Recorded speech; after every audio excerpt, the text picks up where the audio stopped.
Hello guys! Dito na naman tayo ngayon.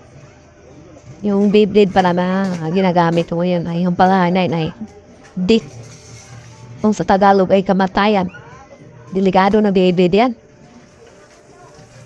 Nilaro na pala natin yung bago kong gawang stadium. Gawa lang yan sa mga recycle na mga parts. Dumang gulong. Tsaka yung bakal na plinsin. Pulot-pulot lang dyan sa gilid-gilid. May kalawang-kalawang na yan. Pero maganda siyang laruan kasi malawak yan. And guys, tinesting natin yung Beyblade natin na Dit ang pangalan yan guys. Dalawa din yung baka yan. Tsaka mabigat. Ayan dyan guys. Pero kung nilaban-laban sa mga tournament guys, ayaw ko yan. Iwan ko lang. Sa inyo, depende sa inyo. Pero ako, hindi ko siya recommending. Sa mga tournament. Depende sa sit-up siguro. So, yan lang guys.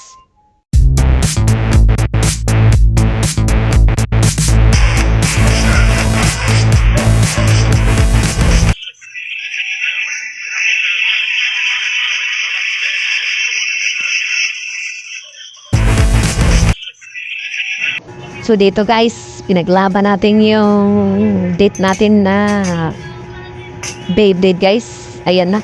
Maganda tingnan no. Kalibang.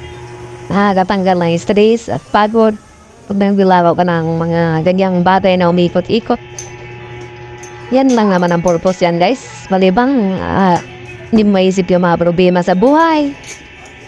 Mga stress. Tanggal guys. Papaikot mo lang sa Beyblade guys. Wala yung stress mo sa pagod guys. Ayan, naglaban-laban din silang dalawa guys. Ang kalaban niya ay Twisted Temple Twisted. Ayan laban sila. Parang ano yung laban nila dyan ginigit-git na pantay lang guys.